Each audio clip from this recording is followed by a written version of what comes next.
Russia is accused of targeting civilians as they try to flee the fighting in Ukraine. The former Prime Minister Gordon Brown is now calling for the creation of a special Nuremberg-style war crimes tribunal to punish Putin for this invasion, and he's joining us now to talk about it.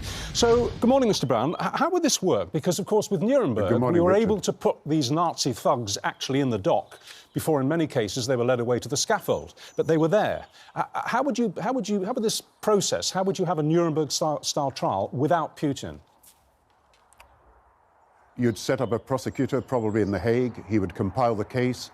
They would then demand the arrest of Putin and his colleagues, and that would lead eventually to a trial if we can get hold of them. But, of course, this is not the only thing we can do. You know, I've seen this morning in the newspapers an 18-month-old child, Kirill, being taken to a hospital and dying, an innocent child, the victim of Putin's crimes. I've seen these pictures of people trying to get into Kyiv, leaving their home, and a mother, a teenager and an 8-year-old daughter being killed. These are crimes that are being committed by Putin's troops. We've got the nuclear blackmail that's been involved. We've got the breach of the ceasefire. We've got the humanitarian corridors that are being closed when they should be open and promised to be open. All these things add up to not only war crimes, but what is the initial crime? And that's what we can try in a tribunal, a crime of aggression, the crime of invading Ukraine and continuing to be in Ukraine illegally. And he should be brought to trial, and so should his co-conspirators. And that is something that we should aim for. Humanitarian aid, yes, help militarily for Ukraine, but we've got to send out a message to give morale to the Ukrainian people that we're taking action, but also they will be aware that they face penalties at the end of this war. Mr. Brown, some people might wonder why we're waiting until some point in the future to take action. If you were Prime Minister right now, would you take a stronger line on military intervention? You know, the only thing that Putin understands is strength. I'm one of the few people that have been up against Putin face-to-face.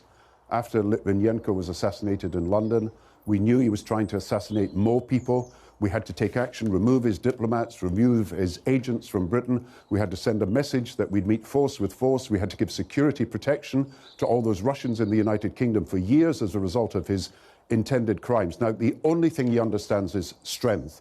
And that's why, of course, the Allied unity is really important. The measures today that are being discussed for sanctions, not just on banks and on money, but on oil and gas, are going to be important. The military help that is being given to the Ukraine people is important as well.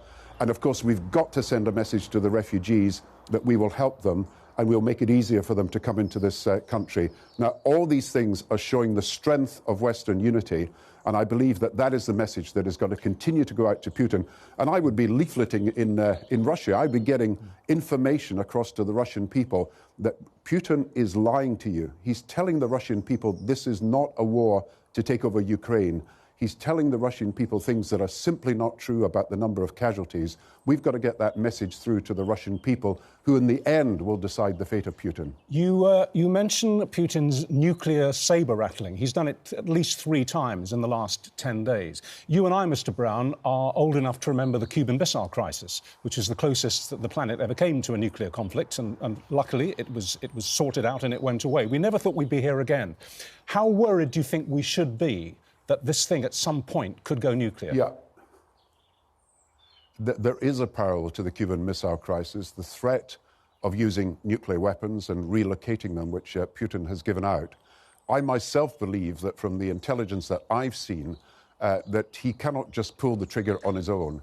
I'm not sure that the Russian defense officials and the army would let him do this. I think they know probably more than he does the consequences of even using tactical nuclear weapons. But of course, he is using nuclear power stations in Ukraine to effectively blackmail the Ukrainian people. And I would have thought that the West should be asking for an absolute assurance that he will not use nuclear power or radiation as a weapon against the Ukrainian people. We've got to demand these assurances, and it's got to be explicit that either he's refused or he's given these assurances when we ask for them. What is the difference between a tactical battlefield nuclear weapon and a strategic nuclear weapon? Well, both can cause enormous damage, and both will have effects right across Europe. He may be tempted, but I do believe that the defence establishment, and Britain is still in touch with the defence minister in Russia and talking to the defence team in the Russian government, I do believe that sensible figures will prevent him actually from using tactical weapons. A little earlier, we spoke to a Ukrainian MP, Lesia Vasylenko. Yeah, she evacuated her 3 young children aged 8, 6 and 9 months. She has returned to Kyiv. She has 2 weapons and is prepared to use them. You were an MP. Can you imagine being in that situation? If it was 1939 and 1940, yes, we would have all been trying to do this.